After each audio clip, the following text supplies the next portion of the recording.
శుభోదయం. Global బెతేనియా Calvary ministry తరపున ఈ ఉదయకాల సమయంలో మరొకసారి మీ అందరితో కూడా కలుసుకొని దేవుని యొక్క పరిశుద్ధమైన మాటలు ధ్యానించటకును దేవుడు నాకు ఇచ్చిన మధురమైన అవకాశమును బట్టి దేవునికి ప్రత్యేకమైన వందనాలు తెలియజేసుకుంటూ ఉన్నాను. ఈరోజు కూడా పరిశుద్ధమైన వేద గ్రంథముల నుండి మరొక చక్కటి మాటను చదువుకుందాం. లూకాసు వార్త 22వ అధ్యాయము 42వ వచనాన్ని నేను చదువుతున్నాను. దయచేసి గమనించమని ప్రభు పేరిట మనవి చేస్తూ ఉన్నాను. లూకాసు వార్త 22వ అధ్యాయము 42వ వచనము. తండ్రి, ఈ గిన్నె నా యొద్ద నుండి తొలగించుటకు నీ చిత్తమైతే తొలగించుము, అయినను నా ఇష్టము కాదు నీ చిత్తమే సిద్ధించునుగాక అని ప్రార్థించెను. దేవునికి మహిమ కలుగునుగాక. అవును ప్రియులరా, మనం ప్రార్థన చేసేటప్పుడు తండ్రి చిత్తాన్ని గ్రహించాలి. నీకిష్టమైనవి ఎన్నో నీకుండవచ్చు, కానీ నీకిష్టమైనటువంటివి ఆయనకు ఇష్టము. మన ఇష్టాలు మనకు హాని కలిగించేవిగా ఉంటాయి, కానీ దేవుడు ప్రతి మనిషికి కూడా ఒక ఉద్దేశంతో పుట్టించాడు, ఒక ప్రణాళికలతో పుట్టించాడు. అందుకే ఆయన ఇష్టాన్ని, ఆయన చిత్తాన్ని ఎప్పుడైతే ఈ భూమి మీద నెరవేర్చేవారిగా ఉంటామో అప్పుడు మన జీవితంలో గొప్ప అభివృద్ధి పొందుకుంటాం, దేవునికి ఆనందం కలిగించే వారుగా ఉంటాం.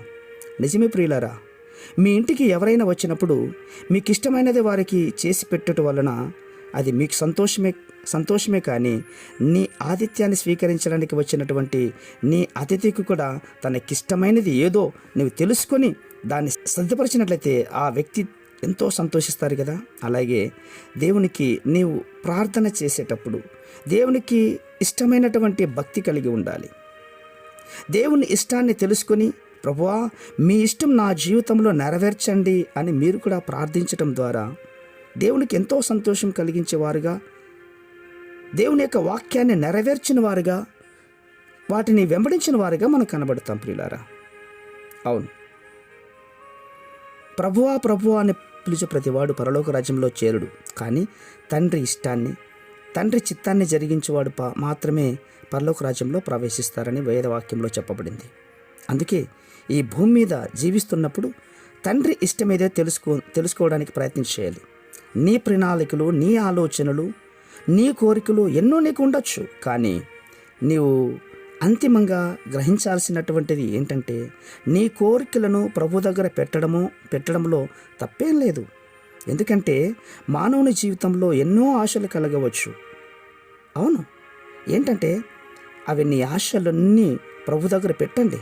చివరికి ఒకటి చేయాలి, ప్రభువా మీ చిత్తం ఏదైతే అది నాకు ఇవ్వండి. యేసు ప్రభువు వారు కూడా తండ్రి అయినటువంటి దేవునికి ప్రార్థన చేస్తూ తన ముందు ఉన్నటువంటి ఆ శిలువ మరణాన్ని, తన ముందు ఉన్నటువంటి ఘోరమైన శ్రమను జ్ఞాపకం చేసుకుంటూ ఒక మానవుడిగా అడుగుతున్నాడు. ఎందుకంటే ఆయన సంపూర్ణ మానవుడిగా, సంపూర్ణ దేవుడిగా ఉన్నాడు కాబట్టి. అందుకే ఇక్కడ మానవత్వాన్ని చూస్తున్నాం. మానవుడిగా శ్రమను చూసినప్పుడు తండ్రి నీ చిత్తమైతే ఈ శ్రమ అన్నటువంటి గిన్నె నా యొద్ద నుండి తీసివేయి.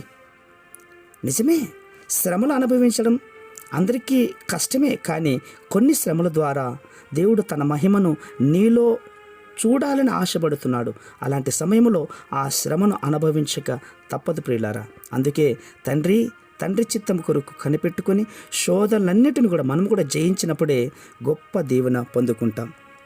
ప్రేమమైనటువంటి మా ప్రియ పరలోకపు తండ్రి, నీ కుమారుడైనటువంటి యేసుక్రీస్తు వారు అనుభవించిన శ్రమ తండ్రి, అంత శ్రమ మా జీవితంలో రాలేదు. అయినను కూడా ప్రభా, అలాంటి శ్రమ వచ్చినా కూడా దాన్ని భరించే శక్తి ఈ మాటలు వింటున్న వారందరికీ మీరు అనుగ్రహించి కాపాడమని యేసుక్రీస్తు ఉన్నతమైన నామంలో దీనముగా ఈ వేడుకను పొందించున్నాం మా తండ్రి. ఆమేన్, ఆమేన్, ఆమేన్.